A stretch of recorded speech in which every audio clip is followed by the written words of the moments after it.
میں نے بھی آپ کی خدمت میں عرض کرنی ہے۔ اس دور میں اور آپ وقت گزار رہے ہیں، اس دور میں مایوسیاں بڑی تیزی سے پھیلتی ہیں۔ لوگ اس طرح کی گفتگو اور اس طرح کا لب و لہجہ اختیار کرتے ہیں جیسے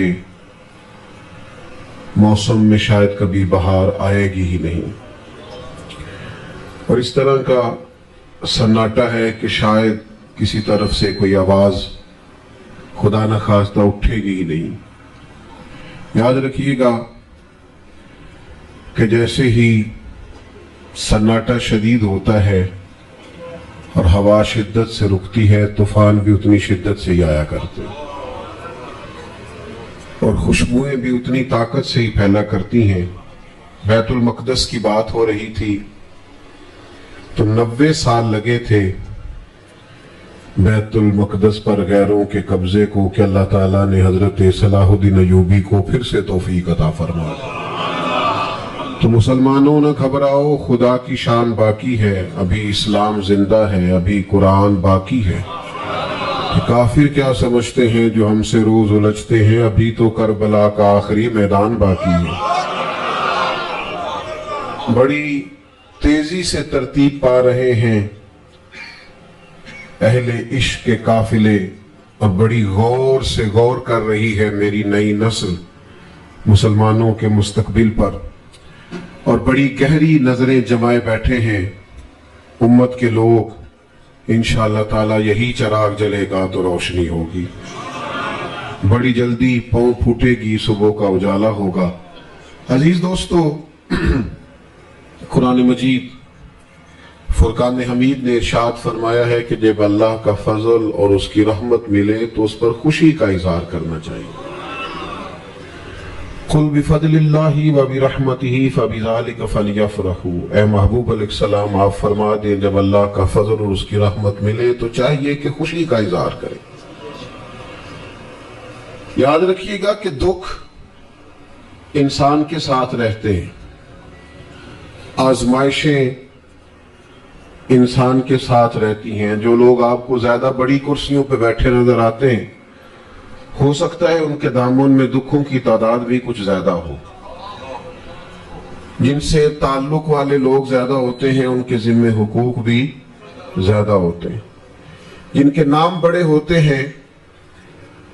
ان لوگوں کے ذمہ ڈیوٹیاں بھی بڑی ہوتی ہیں۔ تو آزمائشیں، دکھ، یہ نام بدلتے ہیں، روپ بدلتے ہیں، لیکن یہ آزمائشیں، یہ تکالیف، یہ سارا کچھ انسان کے ساتھ ساتھ چلتا ہے۔ وقت کے ساتھ اس کی تکلیف بدلتی ہے، عنوان بدلتی ہے، دکھ بہرحال قائم رہتے ہیں، لیکن اس کا مطلب یہ نہیں ہوتا کہ انسان مسکرانا بھول جائے۔ اس کا مطلب یہ نہیں ہوتا کہ جب بھی وہ گفتگو کرے تو کسی دکھ کو ہی یاد کرے۔ کسی بھی شخص کو پورا ٹٹولیں گے، دکھوں سکھوں کو جمع کریں گے تو انشاءاللہ آسانی زیادہ ملے گی، زندگی خوبصورتی زیادہ ملے گی، بہار کا موسم زیادہ ملے گا۔ لیکن ہماری طبیعت ہوتی ہے، ہم خوبی کی طرف جاتے نہیں، خوشیوں کو ڈسکس نہیں کرتے، کمزوریاں آئی جاتی ہیں۔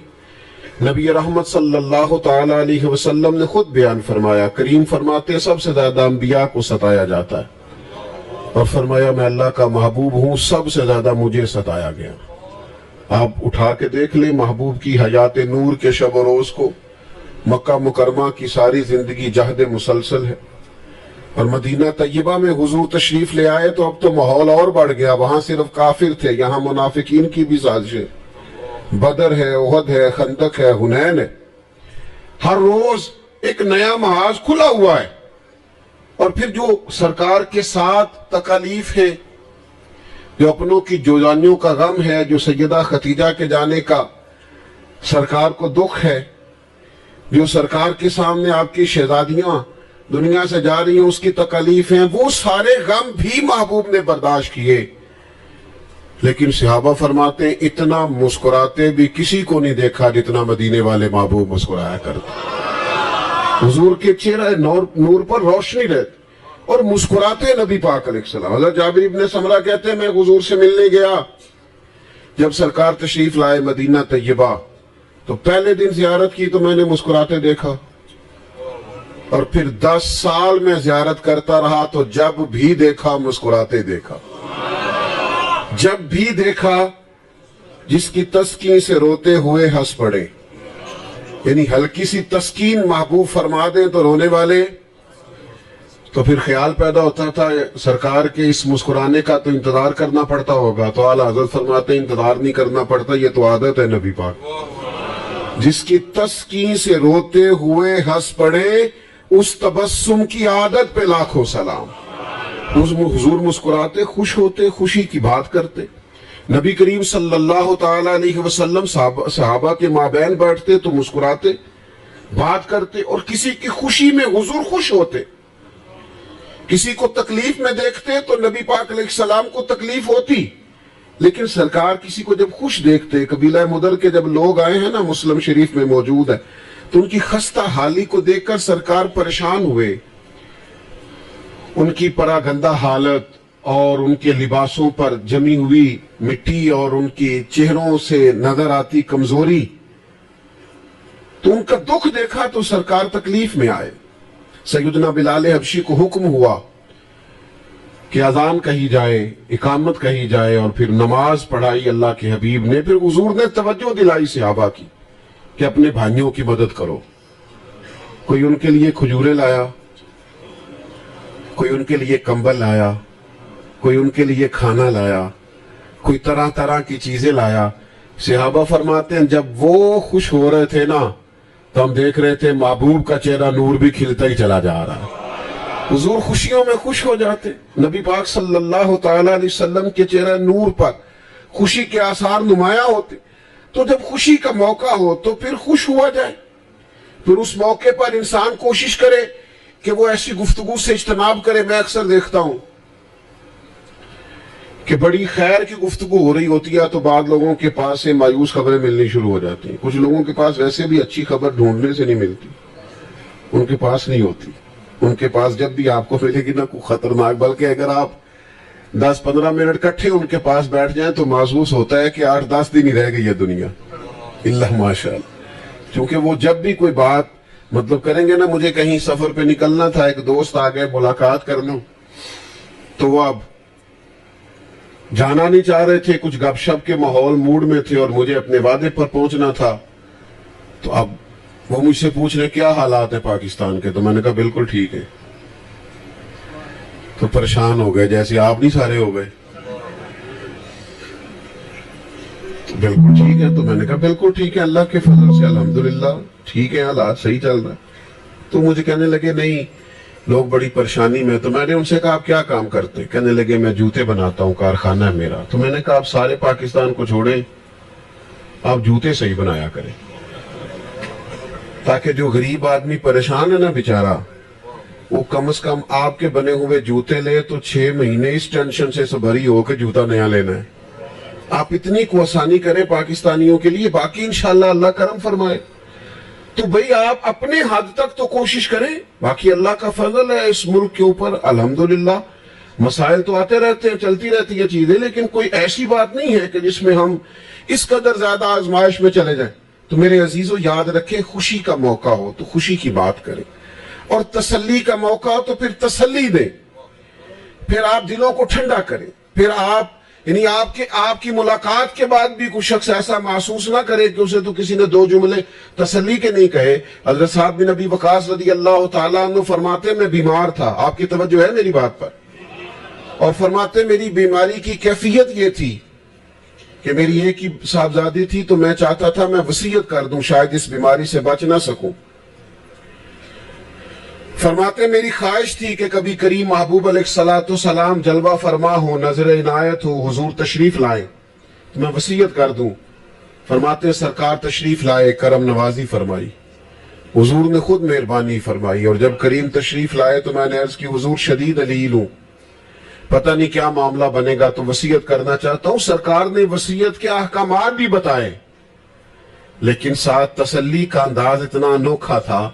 کریم فرمانے لگے ساتھ اس بیماری سے کچھ بھی نہیں ہوگا،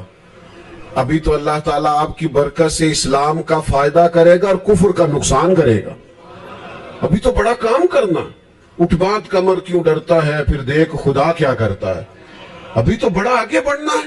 وقت فرصت ہے، کہاں کام ابھی باقی ہے، نور توحید کا اتمام ابھی باقی ہے۔ تو اپنے دامن کے اندر خوشی رکھیں، جوش رکھیں، جذبہ رکھیں، کاوش رکھیں، کوشش رکھیں۔ آپ وہ ساری چیزیں اپنی طبیعت کے اندر پیدا کریں جو ایک انسان کو آگے بڑھنے کا ولولہ دیتی، جذبہ دیتی۔ آج ہم دیکھ رہے ہیں شہید ختم نبوت حضرت صاحبزادہ صاحب رحمت اللہ علیہ کے صاحبزادے اپنے والد کے بعد وہ پلے بھی، بڑے بھی، تعلیم بھی پائی، اور آج نکاح کا وقت آیا ہے نا، اسی آنگن میں اب نئے پھول کھلنے کو تیار ہے نا، اب ایک نیا اس سے عروج آگے کی طرف بڑھنے کو تیار ہے، اب نسلیں اگلا سفر کرنے کو تیار ہیں۔ تو یاد رکھیے گا میرے بھائی، خوشبوئیں پھیلتی رہیں گی، یہ چمن آگے خوشبو دیتا رہے گا، ان پھولوں سے آگے مزید خوشبو پھیلتی رہے گی۔ اس لیے زیادہ باتیں نہیں کرنی، بس اپنی گفتگو کو سمیٹنے لگا ہوں۔ مایوس نہ زیادہ ہوا کریں، پریشان نہ زیادہ۔ آپ یقین کریں غزہ کا مسئلہ بڑی تکلیف کا ہے، اور بھی بہت سارے مسائل ہیں امت کو درپیش، لیکن جب ہم اپنے نوجوانوں کو دیکھتے ہیں نا، وہ ہم سے آ کے یہ سوال کرتے ہیں کہ بتائیے میں فلسطین والوں کے لیے کیا کر سکتا ہوں، تو اس ایک نوجوان کا کھڑے ہو کر اور آنکھوں میں روشنی لے کر کسی سے یہ سوال کرنا، کہ آپ اسے چھوٹا انقلاب سمجھتے ہیں کہ جب صرف ٹی وی اسکرین پر ان کے بارے میں خبر سن کر اور پڑھ کر گھر میں بیٹھے ایک نوجوان کی جسے بظاہر ہم دنیا دار سمجھتے ہیں آنکھوں میں آنسو آ جائیں، تو اس کا مطلب ہے کہ ربط تو جڑا ہوا ہے، اس کا مطلب یہ ہے کہ قیادت کا فقدان ہے، ورنہ لوگ تو پورے طور پر تیار ہیں۔ تو میرے عزیز کوئی مایوسی نہیں ہے، کچھ وقت اگر مسلمانوں پر ایسا آیا ہے کہ حالات سازگار نہیں ہیں، تو یہ شاید وہی ایک وقت ہے کہ جب اللہ تعالیٰ نے بغداد میں حضرت غوث اعظم جیسے لوگ دیے، 70 سال خدمت کی ہے جناب غوث پاک نے بغداد شریف میں بیٹھ کر، اور پھر انہی بغداد کے باسیوں میں سے ایک شخص اپنی انگلی سے اپنے بیٹے کو لگائے حضور غوث اعظم کی خانقاہ میں لایا کرتا تھا، اور اسی بیٹے کا بعد میں نام لوگوں نے صلاح الدین ایوبی کے نام سے جانا تھا۔ تو وہی پھر پاسباں مل گئے کعبے کو صنم خانے سے، پھر وقت آ گیا کہ وہ تاتاری جو کبھی بغداد پر حملہ آور ہوئے تھے، اللہ تعالیٰ نے انہیں ہی توفیق ایمان عطا فرما دی۔ تو بھائی وقت بدلے گا، حالات بدلیں گے، ہم نہیں دیکھیں گے تو ہماری نسلیں دیکھیں گی، لیکن تازہ دم رہیں،